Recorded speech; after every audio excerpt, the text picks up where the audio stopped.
नमस्कार, मैं हूं राहुल ठाकुर। राजपूत समाज लगातार बीजेपी के खिलाफ लामबंद है, लेकिन पश्चिमी यूपी में अभी तक क्षत्रिय समाज के नेताओं ने अपने पत्ते नहीं खोले थे।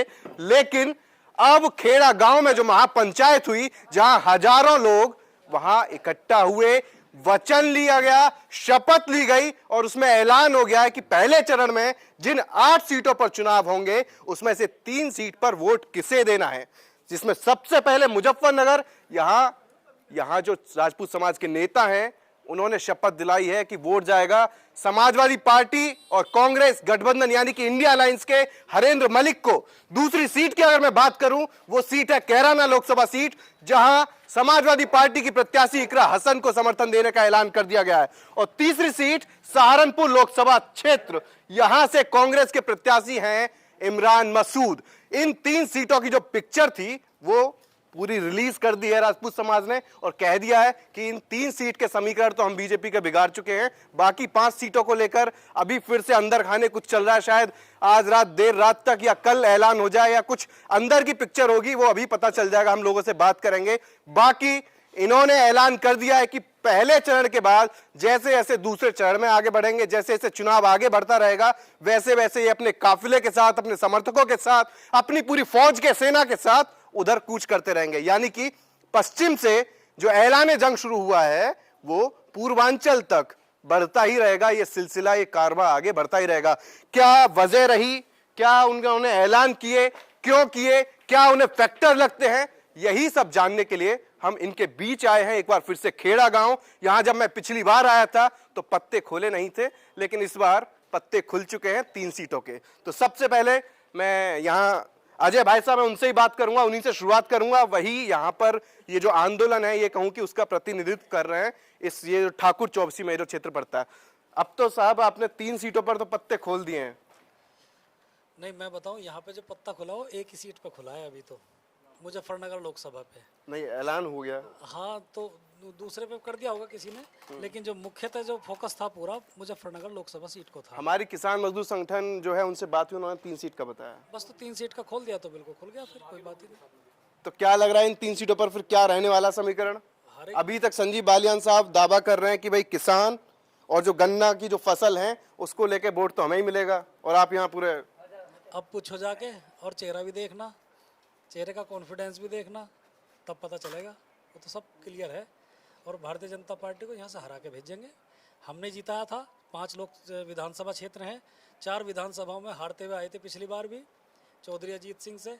और जब 5वीं यहाँ इस विधानसभा में आके घुसे सरधना में, तो उनकी लीड भी हमने काटी थी और 6000 वोटों से हरा के भी उसको भेजा था। तो इस बार क्या लग रहा है? मुजफ्फरनगर, सहारनपुर, कैराना सीट जो आपने पूरा लास्ट टाइम में पत्ते खोले हैं, एक तरीके से लास्ट टाइम में जो दाव चला है, उससे कैसे पिक्चर गड़बड़ाएगी बीजेपी की? पिक्चर कैसे गड़बड़ाएगी ये तो मतदाता तय करेंगे। मूल बात यह है कि क्षत्रिय समाज आक्रोश में है, गुस्से में है, और क्षत्रिय समाज का गुस्सा और आक्रोश, इसका किसको लाभ होगा, किसको हानि होगी, ये तो निर्णय बताएगा। लेकिन क्षत्रिय समाज गुस्से में, उसने जो यहाँ निर्णय किया है उस निर्णय के साथ चलने के लिए पूरा समाज और 36 बिरादरी हमेशा राजपूत के साथ रहती हैं, उन सब वो संकल्पित हैं, उसके साथ रहेंगी, उस दिशा में काम करेंगी। पिछली बार जब मैं आया था यहाँ, मैंने सवाल किया था कि राजनाथ सिंह, योगी आदित्यनाथ, तो वही कह रहे हैं कि भाई बहकावे में आ रहे हैं सब लोग। तो मुझे जवाब मिला था कि अगर ऐसे ही ये विरोध बढ़ता रहा तो ये लोग भी हमारे साथ शामिल हो जाएंगे। तो अभी कुछ चर्चा चल रही थी, आप बीजेपी में इस्तीफा लेकर तैयार बैठे हैं? इस्तीफा देने की आवश्यकता नहीं। हमारे आजकल अजय भाई भी, पूरण सिंह जी भी बार बार मंचों से कहते हैं, पूछते हैं, उनके बहुत बार सवाल थे कि समाज बड़ा है कि पार्टी बड़ी है। तो आज हमने खेड़ा की पंचायत में आकर ये कहा कि समाज बड़ा है, पार्टी तो बहुत छोटी चीज़ है। समाज सृष्टि के आरंभ से है, पार्टी कोई 20 साल की, 50 साल की, कोई 40 साल की पार्टी है। समाज बड़ा है, पार्टी छोटी है, समाज के साथ रहेंगे। भारतीय जनता पार्टी मेरे पास बहुत पद रहे, बहुत दायित्व रहे, 25 वर्ष तक मैंने वहाँ काम किया है, वो सब अपनी जगह ठीक है। इस्तीफा लिख कर किसी को दिया नहीं, लेकिन हमने अपनी घोषणा कर दी समाज के साथ रहने की। उनको लगता होगा कि समाज के साथ रहने वाले व्यक्ति को अपनी पार्टी में नहीं रखना, तो आज शाम तक, कल तक उनको जैसा ठीक लगे निकाल सकते हैं। उनको लगता है कि समाज के साथ रहने वाला व्यक्ति पार्टी में रह सकता है, तो उनकी मर्जी है। देखिए, अगला सवाल मेरा रहेगा, शायद फौज से रिटायर है तो इन्होंने सरहद पर तो रणनीति बहुत बनाई होंगी दुश्मनों के खिलाफ, लेकिन इस बार इनके निशाने पर शायद भारतीय जनता पार्टी है। तो राजपूत समाज जिस तरीके से विद्रोह कर रहा है, जो बिगुल फूंक रहा है, उसको लेकर जो रणनीति है पहले फेज की 3 सीटों पर आपने साफ कर दी है, लेकिन इन 3 सीटों के अलावा बाकी अगर पूरे उत्तर प्रदेश की मैं बात करूं तो उसको लेकर रणनीति, क्योंकि कमांडर से पूछना जरूरी होता है कि फिर तो फौज पीछे पीछे चलेगी। नहीं, देखिए, कुछ काम नीति से होते हैं, कुछ रणनीति से होते हैं, कुछ कूटनीति से होते हैं। राजपूत कूटनीति तो वाला यहाँ व्यक्ति कौन नहीं कौन सी नीति है इस्तेमाल राजपूत- की है? राजपूत कूटनीति वाला आदमी नहीं है। राजपूत जो करता है सामने करता है, पर सवाल सिर्फ राजपूत का नहीं है। देखिए, हम फौज में, सरहद पे फौज में जब होते हैं तो हम कोई जाति का वो नहीं कर रहे होते, हम राष्ट्र का कर रहे होते हैं। तो राष्ट्र शायद हम उनसे ज़्यादा समझते हैं। खेड़ा तो हर घर में फौजी होगा, हर जगह फौजी होगा। फौजियों की फैक्ट्री कह और सकते हैं। हाँ, मतलब इस क्षेत्र में हर घर में फौजी है और हर गांव में शहीद है और द्वार है। तो राष्ट्रवाद हमें किसी नहीं समझना है। यहाँ बात सिर्फ जाति की नहीं है, यहाँ राष्ट्र की भी है। आप बताइए, जिस तरीके से बच्चों को अग्निवीर बनाया जा रहा है कि 22 साल में लड़का घर आ जाएगा, बाप नौकरी में होगा, बेटा रिटायर होगा, क्या करेगा? 10,000 की नौकरी करेगा, डंडामैन बनेगा, क्या गरिमा रह जाएगी फौज की? क्या राष्ट्र की वो हो जाएगी? किस शिद्दत के साथ वो सरहद पे जाएगा जिसे पता है तेरी नौकरी नहीं है? आज जय जवान जय किसान कोई नारा नहीं है, ये एक रणनीति है देश को बनाने की। सबसे महत्वपूर्ण जो नीति है वो कृषि है आंतरिक, और सबसे महत्वपूर्ण जो बाह्य नीति है वो डिफेंस है।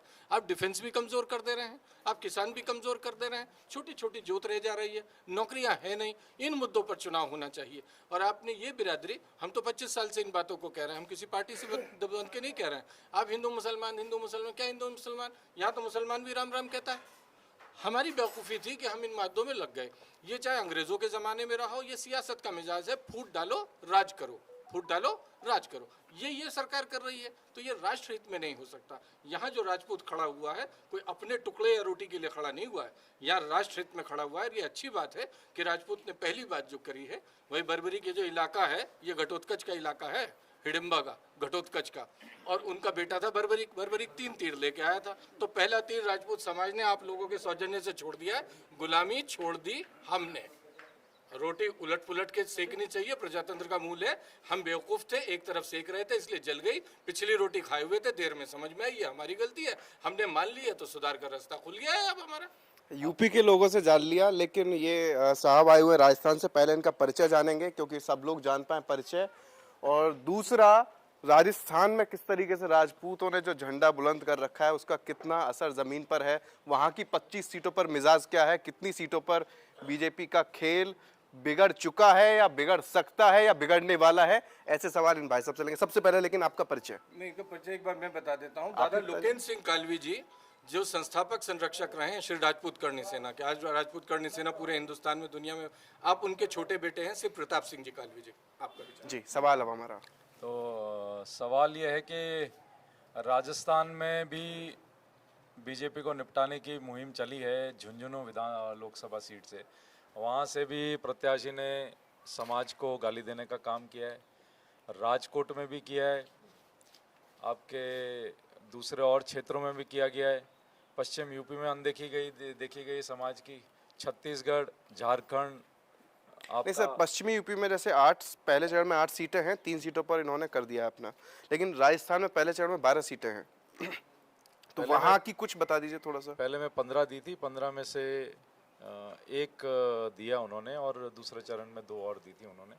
और लेकिन 2008 में हमको 7-8 सीटें दी जाती थी, वो 2008 से हमको घटाते 6 पे आए, 5 पे आए, 4 पे, अब तो 3 पे आ गए। यही शिकायत यहाँ यूपी में भी है। तो सभी जगह हमारी क्या कोई जनसंख्या कम हो गई है, क्या हो गई पता नहीं। तो लेकिन वजह क्या मानते हैं? वजह इन सरकारों को जो डर है कि राष्ट्रवाद का जो डीएनए अभी भी जिंदा है वो राजपूतों में ही जिंदा है। ये छत्तीसगढ़ की हसदेव जंगल इन्होंने बेच दिए, लद्दाख की ज़मीनें इन्होंने बेच दी, आज पश्चिम बंगाल में जो घुसपैठियों की दिक्कत हो रही है रोहिंग्यों की, वो क्षत्रियों की, राजवंशियों की ज़मीनें वहाँ कब्जा कर रहे हैं और वहाँ की बहन बेटियों की इज्जत भी लूट रहे हैं। प्रधानमंत्री जी कह रहे हैं कि 1 इंच जमीन कब्जा नहीं हो रही है और 56 इंच की छाती है, ना ही कोई घुसपैठ करता। 1 इंच जमीन में बताऊं, मेजर शैतान सिंह का स्मारक था लद्दाख में, वो इंडिया की जमीन में आता था। हाँ, आज वो नो मैंस लैंड में चला गया है, चाइना की उसमें कब्जे में चला गया है। ऐसा ही एक स्मारक आपके नॉर्थ ईस्ट में भी था, वो भी चाइना की उसमें चला गया है। तो जमीन तो चाइना खा ही रहा है। ये 1 इंच की बात कर रहे हैं, 1 इंच के लिए हमने तो सर कटा दिया। आपने अपने जूते भी नहीं घिसाए होंगे वहाँ के लिए, आप वहाँ फोटो खिंचाने चले जाते हो। और रही बात, अभी एक आरटीआई लगाई गई है कुछ टाइम पहले कि भारत कब तो गुलाम था और कब आज़ाद हुआ, तो उसका जवाब ना तो राष्ट्रपति के पास है, ना पीएमओ के पास है, ना होम मिनिस्टर के पास है। वो कह रहे हैं गहन शोध का विषय है कि भारत गुलाम था भी या नहीं था।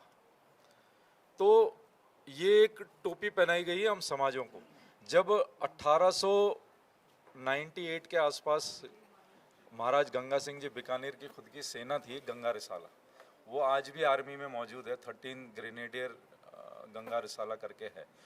तो जब वैसे ही जोधपुर की भी थी, जयपुर की भी थी, और भी गुजरात में स्टेट्स थे, भारत में स्टेट्स थे, सबकी एक इंडिपेंडेंट आर्मी थी।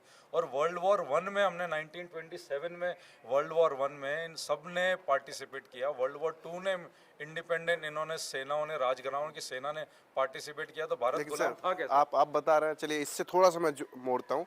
केंद्रीय मंत्री पुरुषोत्तम रूपाला जहाँ से जो आग में घी डालने का काम किया उनके बयान ने, वो तो कह रहे हैं जो पुराने जो राजा महाराजा थे उन्होंने तो रोटी बोटी का समझौता, रोटी बेटी का समझौता कर लिया था। और दूसरा सवाल, आपके ही राजस्थान से एक विधायक हैं, नाम सुना होगा आपने, चंद्रभान सिंह आक्या, वो ये कह रहे हैं ये सब इसके पीछे कांग्रेस की साजिश है। तो दोनों पे जवाब दीजिए। साजिश के मतलब कांग्रेस की साजिश बता रहे हैं, जो राजपूत समाज नहीं चाहता लेकिन राजपूत समाज को भड़का रही है कांग्रेस, इसके पीछे हाथ है कांग्रेस का, बीजेपी के खिलाफ इसलिए है। नहीं, और वो ये भी कह रहे हैं जब गुजरात में रूपाला ने बयान दिया है तो यहाँ यूपी में और राजस्थान में, हरियाणा में क्या जरूरत है विरोध करने की? नहीं, बयान किसने दिया है ये है निर्दलीय विधायक है राजस्थान से, भाई साहब जानते होंगे। हाँ, चित्तौड़गढ़ से है। हाँ, नहीं मैं जवाब सेंटेंस को एक सेंटेंस कह रहा हूँ बस। भाई ये पहले पता करो कि ये रूपाला बीजेपी के शुभचिंतक है भी। इतने शुभचिंतक है भाई साहब। एक सवाल, एक मैं तुरंत जवाब देता हूँ। वो जब गुजरात में मोदी जी सीएम थे, गुजरात में जब मोदी जी सीएम थे तो उनकी कैबिनेट में रहे, 2 से 3 बार राज्यसभा सांसद रह चुके हैं, और राजकोट में इतना ज्यादा विरोध कर दिया तब भी टिकट नहीं कटा है। इतने इतना खाने के बाद भी हरामखोरी कर रहे हैं अपने चलिए वोटर को। जी तो राजपूत जी, आप बीजेपी अपनी का बात वोट पूरी भी कीजिए। नहीं मैं जैसे रूपाला जी की बात है, उन्होंने एक निजी महिला पे किसी पे टिप्पणी नहीं करी। आज वो प्रताप सिंह पे निजी टिप्पणी कर देते हैं, नैतिक उन पे कोई सवाल पूछते हैं तो समझ में आता है, लेकिन वो पूरे क्षत्रियों को गाली दे देते हैं, या एक बहन बेटी को एक सर्व उस पे कॉमन उस पे अगर कुछ बोल देते हैं, एक लड़की पे अपमान लगा सकते हैं कोई भी महिला पे, निजी सिंगल। लेकिन फिर वो कह रहे 2 बार मैंने क्षमा मांग ली, तो क्या मुझे अनुमति है क्या कि आज मैं राष्ट्रपति मुर्मू जी को 2 बार गाली देके या 4 बार गाली देके मैं तो 10 बार क्षमा मांग लूंगा? क्या मुझे क्षमा मिलेगी क्या? मैं मोदी जी को, प्रधानमंत्री हैं, आज उनको गाली देके मैं तो उनसे भी 4 बार क्षमा मांग लूंगा, लेकिन क्षमा मेरे को नहीं मिलेगी। समाज नहीं देगा, ये देश नहीं देगा कि भाई राष्ट्रपति को कैसे गाली दे दी आपने, प्रधानमंत्री को कैसे गाली दे दी। तो उन्होंने एक बेटी और महिला जो हिंदू की पराकाष्ठा है, एक राष्ट्र की पराकाष्ठा है, क्षत्रियों की हिंदू बेटियां, इस राम जन्मभूमि की पराकाष्ठा है, इस केसरिया भगवा ध्वज की जो पराकाष्ठा है क्षत्रिय, उसको आप सार्वजनिक तौर पे एक महिला बेटी को आप कैसे गाली दे सकते हो जब उनका इस राष्ट्र निर्माण में अगर योगदान- टिकट कटेगा तो राजपूत समाज अपना प्रदर्शन या जो नाराजगी है वो शांत हो जाएगी, वापस ले लेगा, या कुछ और भी मुद्दे हैं, या बात अब यहाँ तक आ गई है, गिले शिकवे इतने बढ़ चुके हैं कि अब मान मनोबल की कोई गुंजाइश ही नहीं बची है? नहीं, पूरा हम तो खुद बीजेपी को बचा रहे हैं, मोदी जी से फ्री करके हम तो बीजेपी को बचा रहे हैं मोदी जी से हम तो फ्री करके योगी जी को बचा रहे हैं। अच्छा, कुछ लोग कहते हैं, मैं सबसे ही सवाल पूछ लेता हूँ कि हमें मोदी और शाह से है जो दिक्कत है, और ये पार्टी है मोदी शाह में घिर कर रह गई है। मैं पंचायत में भी था तो कई लोग ये कह रहे थे योगी की कुर्सी खतरे में, जैसे वसुंधरा राजे और तमाम नाम गिनाते हैं इन सब के साथ कर दिया, मुरली मनोहर जोशी, लाल कृष्ण आडवाणी। तो ऐसा कुछ आप लोगों को लगता है क्या? नहीं, एक नारा यही था कि अगर योगी को बचाना है तो 24 में मोदी को डुबाना है। अच्छा, कुछ नारे ऐसे भी थे कि योगी से बैर नहीं और मोदी शाह तेरी खैर नहीं, भाई साहब नहीं, भाई साहब की मौजूदगी में लगे थे। हाँ तो बिल्कुल। ऐसा भी कुछ चल रहा है क्या? योगी से नाराजगी नहीं है? देखो योगी जी की तो बेचारे की ना टिकटों में चली कुछ, ना ही इनकी नीतियों में चल रही। उन्हें तो यहाँ बैठा दिया और यहाँ के अपने लॉ एंड ऑर्डर को देख रहे हैं, और उसमें भी अगर वो कुछ ज़्यादा इंटरफेयर करने की कोशिश करते हैं तो उसमें से भी रोका जाता है उन्हें। तो आपको नहीं लग रहा जिस तरीके से राजपूत समाज लामबंद है तो योगी जी को थोड़ी मुश्किल होगी? मुश्किल क्या होगी, फिर तो बीजेपी को और मुश्किल हो जाएगी, इतनी मुश्किल हो जाएगी कि उनकी जमानत जब्त होनी शुरू हो जाएगी, क्योंकि तो कोर वोटर है भाई। आपकी ही पंचायत में कुछ नेता आए थे, वो ये कह रहे थे अगर मोदी जी इस बार प्रधानमंत्री बन गए तो हफ्ते भर के अंदर कुर्सी चली जाएगी योगी की। अरे ये हटा के तो देखे एक बार, फिर देखना क्या आग लगेगी। ये तो अंगड़ाई है, आगे देखो क्या क्या लड़ाई है फिर। अभी तो बाकी है पूरी लड़ाई है, ये अंगड़ाई है। चलिए जल्दी जल्दी जी। देखो, जो बचाने की ताकत रखता है वो सर काटने की भी ताकत रखता है, और जो सरकार बनाने की ताकत रखता है वो सरकार गिराने की भी ताकत रखता है। लेकिन बीजेपी वाले लोड ले ही नहीं रहे हैं, आप इतना सब किए जा रहे हैं, लेकिन मुझे नहीं लगता कोई मान मनोबल की कोई कोशिश हो रही है। क्या कोशिश कर रहे हैं बताइए। प्रदेश अध्यक्ष ने भी मीटिंग करी यहाँ मेरठ में, पूरे दोनों कमिश्नरी के लोगों को बुला लिया, गांव के प्रधान तक बुला लिया राजपूतों के। और इससे बड़ी कोशिश क्या होगी, घुटने टेक दिए कि भैया बताओ कैसे करें, क्या होगा, एमएलसी लड़वा देंगे। छोटे छोटे नेताओं को बोल रहे हैं, जिला पंचायत को एमएलसी लड़वा देंगे, राज्यसभा आएगा। दुनिया भर के जो विधायक थे इनके, उनको बुला लिया यहाँ पे। मतलब हर एक आदमी को तो बुला लिया है, गांव के जो है मुखिया उनको तो बुला रहे हैं। इससे ज्यादा और कोशिश क्या करेंगे, सारे लालच दे रहे हैं। और दूसरी बात है, नेता ये बोल रहे हैं कि साहब मुकदमे लगवा देंगे, फलाना कर देंगे, ढिकड़ा कर देंगे। मतलब बल का प्रयोग भी कर रहे हैं, छल का प्रयोग भी कर रहे हैं। इससे ज्यादा कोशिश होगी और क्या करेंगे। चलिए साम दाम दंड भेद, अच्छी बात कही है आपने, ये बताते हैं लोग। रूपाला जी खुद कल जयपुर गए हैं और दिया कुमारी जी से उन्होंने अनुरोध किया है कि आप मेरे नामांकन में राजकोट चलिए भरवाने। वहां तो गुजरात में ये हाल हो रखा है, नामांकन में जो केंद्रीय मंत्री बड़े बड़े नेता पहुंचे, राजपूत समाज नारेबाजी कर रहे हैं, विरोध कर रहे हैं। हालांकि यूपी में तो केस दर्ज हो जाते हैं। ऐसा यही पूरी हालत देखो आप, बाड़मेर जैसलमेर की जो लोकसभा सीट है, रविंद्र भाटी, पूरा बीजेपी वहाँ बैठा है, पूरा तो कैलाश चौधरी का क्या है फिर वहाँ, साफ मतलब एक क्या है, देखो एक मॉडल है, एक रविंद्र भाटी का जो तरीका है जीतने का, काम करने का, और एक नया मॉडल पैदा हो रहा है राजनीति में, वो इसको फेल करना चाह रहे हैं। ऐसे मॉडल आज एक रविंद्र भाटी इस मॉडल से पैदा हुआ है, वो देख रहे हैं 10 और हो जाएंगे, 20 और हो जाएंगे। इनका जो तरीका है जातियों में फाट करने का, राजपूत को सबसे लड़ा दो, ब्राह्मण से लड़ा दो, जाट से लड़ा दो, मुसलमान से लड़ा दो, इनको आप गुजरों से लड़ा दो, इनके बैर करा दो। लेकिन रविंद्र भाटी एक नया एक सिस्टम लेके आ रहे हैं, वो पोस्टर बॉय बन चुके हैं, मतलब पोस्टर बीजेपी के बागी ही हैं वैसे वो। उन्होंने कभी खुद की बात करी नहीं। वो कह रहे हैं साहब गोचर भूमि लोगों को दो, वहाँ का जो लोकल काम है आपके रिफाइनरी का, वहाँ पे 70% आरक्षण वहाँ के लोगों को दो। उन्होंने खुद के लिए तो कुछ मांगी नहीं है। आज वहाँ की जो ज़मीन है वो सरकार फॉरेस्ट डिपार्टमेंट लेके बैठ जाती है, तो अडानी को दे देगी, अंबानी को दे देगी, जैसे हसदेव जंगल में दिए, जैसे लद्दाख में दिए उन्होंने। तो ऐसे कहीं भी वो तो करके देख, इसलिए हम तो, हमारे राष्ट्रवाद तो हमारे डीएनए में है। हमको दिख रहा है कि राष्ट्र को हम कैसे बचाएं, इसमें सबका हमको साथ चाहिए। जो भीम बाबा राव अम्बेडकर के, हम भी उनके साथ हैं, उनका जो संविधान लिखा हुआ है वो तक खतरे में है। हम तो उनके सपोर्टर्स की भी बात कर रहे हैं कि भाई साहब हम आपके साथ हैं और आप हमारे इस मुद्दे में साथ बनो। हम किसान आंदोलन के साथ में हैं, हम सोनम वांगचुक लद्दाख में उनके साथ हैं, हसदेव में जो ट्राइब है उनके साथ में है। और हमको भी इसलिए राजस्थान के मैं हूँ, गुजरात सपोर्ट करने गया, आज यूपी सपोर्ट करने गया।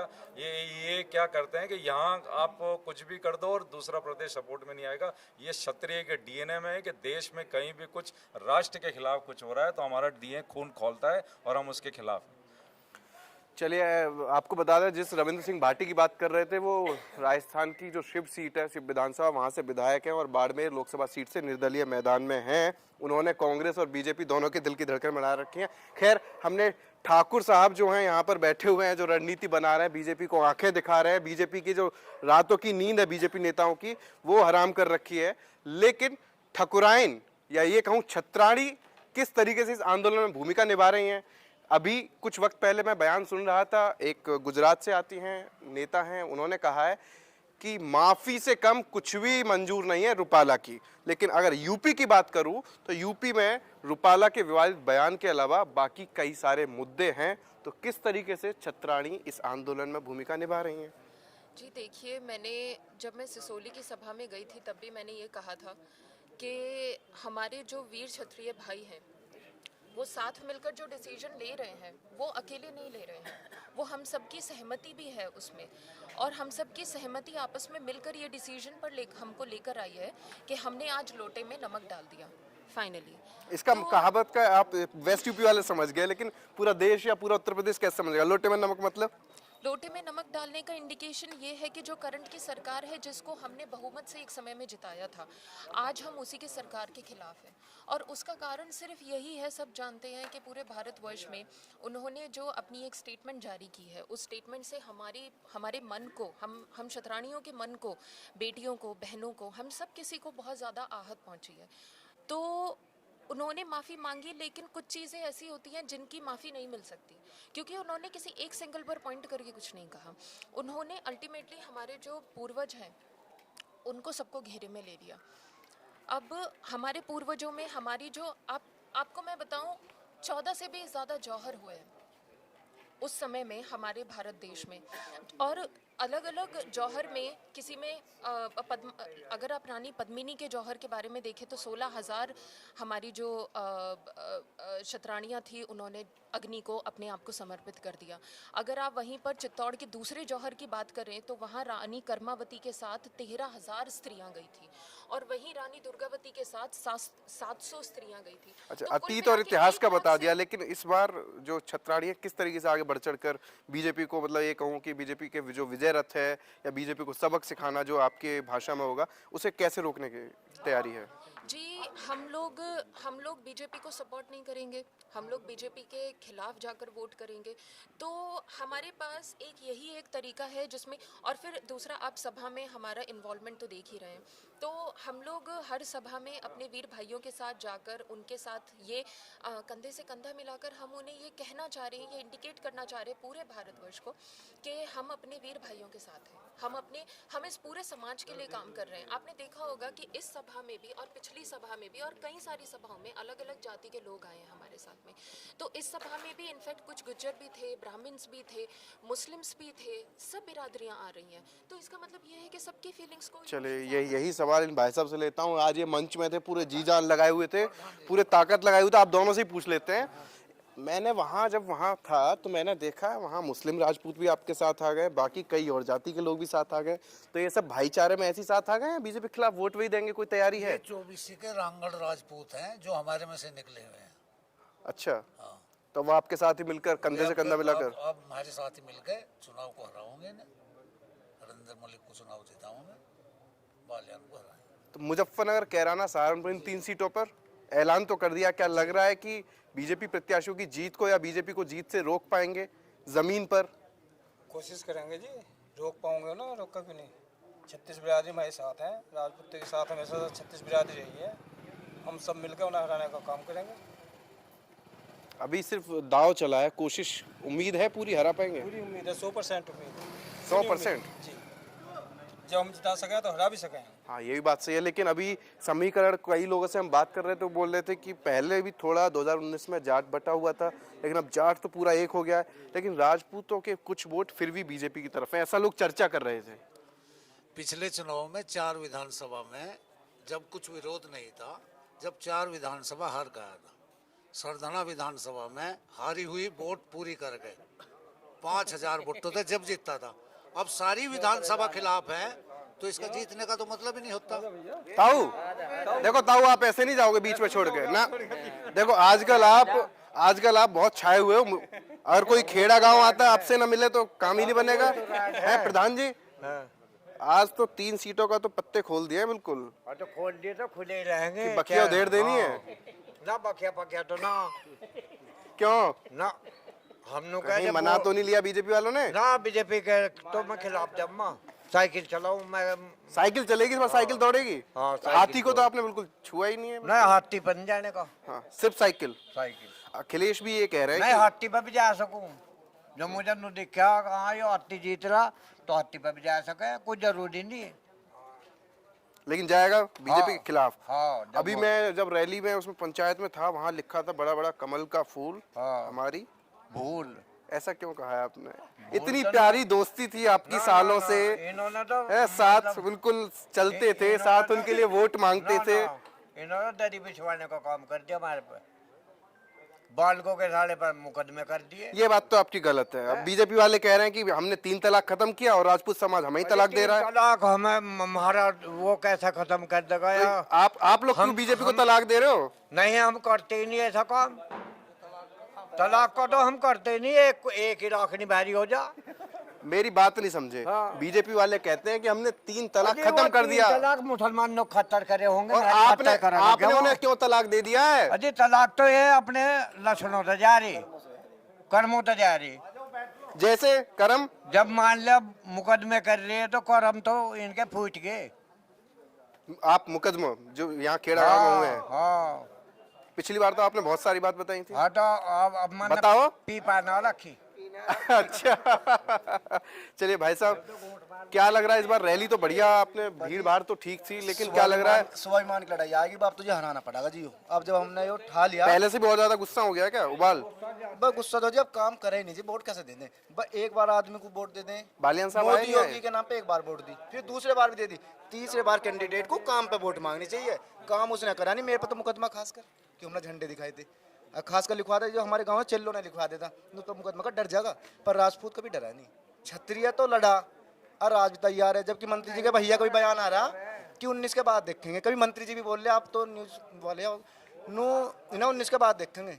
हम तो 19 वाले ठाकुर यहीं रहेंगे 24 में। हिसाब देखेंगे, कर लियो हिसाब। मैं तो हिसाब करेगा महत और हम करेंगे 19 में हिसाब, वो करेगा 22 में महल। 4 को नतीजे आ जाएंगे, फिर उसके बाद है वो जेल में पहुंचा दियो। आप लोग बताते हैं हमें तो कि यहाँ फिर अब पुलिस घेर लेती है चारों तरफ हाँ, से। यहाँ हमारे तो घरों में भी पुलिस तो थी। 4 के बाद क्या होगा फिर? 4 के बाद में यहीं रहेंगे। कुछ और भी तैयारी है? नहीं, तैयारी और भी कर लेंगे। 30 नंबर पे है मंत्री तो 30 नंबर पे, दूसरे पे तारा प्रजापति है। अच्छा, तीसरे पहुंचा दिया बालियान को। ये है ही तीसरे पे। बस सुनो, वोट का किसकी लेगा बालियान? मंत्री जी वोट किसकी लेंगे? तो 30 नंबर पे हैं, 30 नंबर 100% 30 नंबर पे। हम भी यही है, मेरी बात रिकॉर्ड भी हो रही। मंत्री जी 30 नंबर पे आएंगे।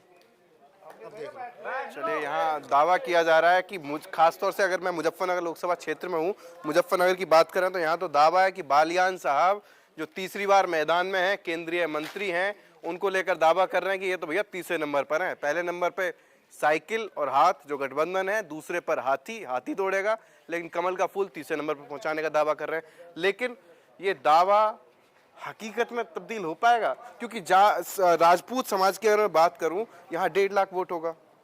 भाई अगर आप इन पाँव पे खड़े हैं, आपके ये पाँव काट दिए जाएं, धड़ाम से गिरोगे नहीं गिरोगे।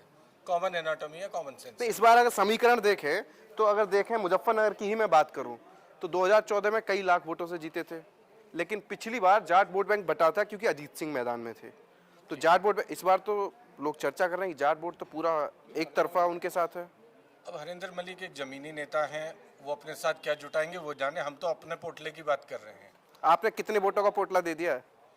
नहीं, हमारे हाथ में, हम नहीं कह रहे कि जी हमारे हाथ में है। नहीं, फिर भी समाज के हाथ समाज में कितने वोटों का पोटला? आपने कितने वोटों का पोटला? आप कितने वोटों का? फिर भी 1 लाख। इस सीट पे जितना जाट है उतना राजपूत भी है, और हमने तो जाटों से सीखी है ये बात। आप समझ लीजिए, हमने जाटों से सीखी है। एक बात मैं कह रहा हूँ कि बीजेपी ने एक परीक्षण करा, एक्सपेरिमेंट, कि भाई आज़ाद हिंदुस्तान में पूर्ण बहुमत की कभी सरकार नहीं बनी बिना मुसलमानों के। उन्होंने 14 में बना के दिखाई। उसके बाद उन्होंने एक्सपेरिमेंट करा हरियाणा में कि साहब क्या बिना जाट के हरियाणा में सरकार बनाई जा सकती है? उन्होंने बनाई, उनके हौसले बढ़ गए। अब की बार वो एक्सपेरिमेंट कर रहे हैं, क्या उत्तर बिना राजपूतों के जीत सकते हैं? 80 सीट आ जाएंगे। हाँ, अब वो एक्सपेरिमेंट कर रहे हैं। वो तो हमारे ऊपर, हमें तो वो मेंढक की तरह एक्सपेरिमेंट चूहे की तरह कर रहे हैं ना।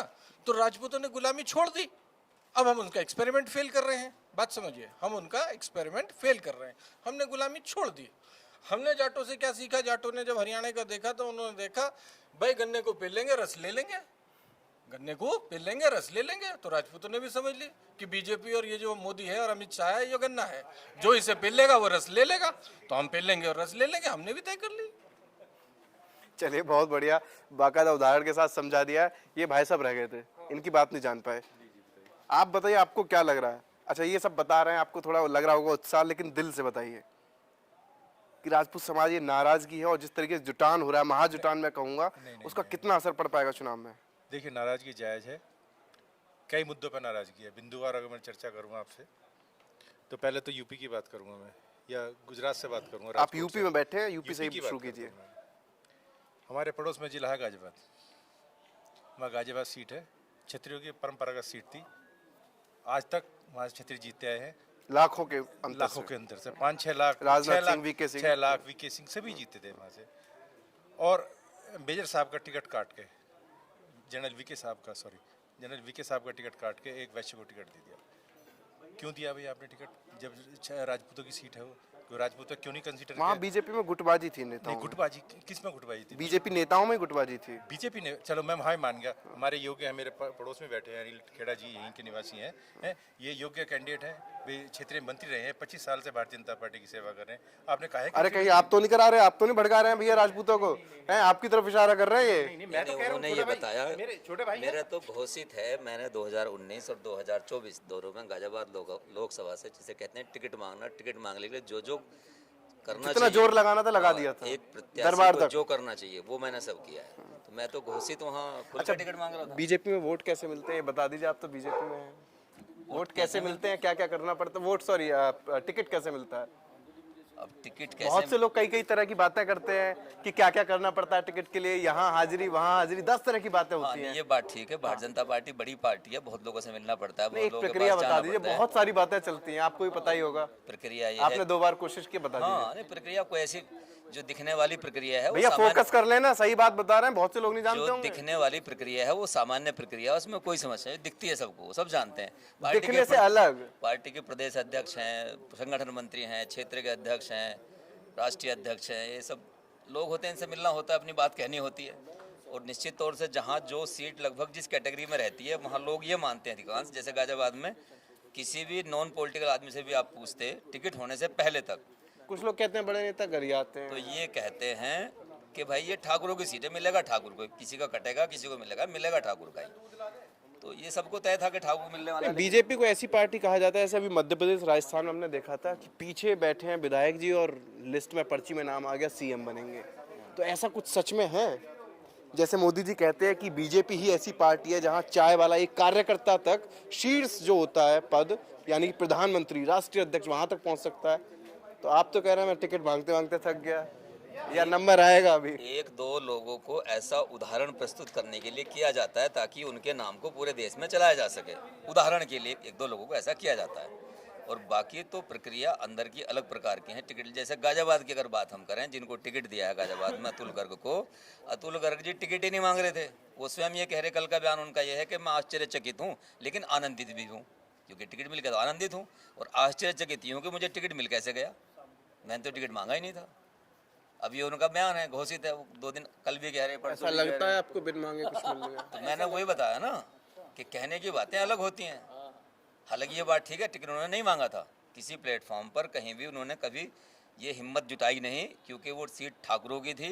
अरे मैं आपको फिर बता दूं कि ठाकुरों की सीट थी, ठाकुरों के सामने टिकट मांगने की हिम्मत बहुत लोगों में होती भी नहीं है। बड़े नेताओं ने, जो बड़े वाले नेता हैं, इसलिए उन्होंने किया कि हटाओ, खत्म ही कर देते हैं परंपरा, इसीलिए अब ये गुस्सा बैठी है पब्लिक हाँ, पूरा। तो परंपराएं इतनी जल्दी खत्म नहीं होती, परंपराओं को बनाने का काम क्षत्रिय का है, तो उनको बनाना भी जानता है, बिगाड़ना भी अच्छा, जानता है। आप बीजेपी में है, कुछ माहौल लग रहा है राजपूत समाज इतना नाराज है, कुछ हो अंदर डर या कुछ माहौल भगदड़ टाइप? आप दोनों बात आपने बड़ी अजीब की, आपने कहा राजपूत समाज और डर, हाँ, इन दोनों का आपस में कोई तालमेल ही नहीं है। मेरी बात अगर नहीं समझे आप। डरते- इतना बड़ा समाज नाराज है तो कुछ हलचल चल रही है अंदर पार्टी में? बिल्कुल चल रही है अंदर हलचल। जैसे हलचल ये चल रही है, मैं नाम नहीं बताऊंगा, लेकिन जिनके नाम से लोग डरते हैं, जिनके नाम से कुछ लोगों को खौफ लगता है, उनके ये बयान है, वो ये कह रहे हैं अपने घरों के अंदर बैठ करके कि ये तो समझ नहीं आ रहा इसका हल क्या है, ये समस्या खड़ी, इसका हल क्या है समझ नहीं आ रहा, इसको हमको आइडिया नहीं था कि ऐसा भी हो सकता है क्या।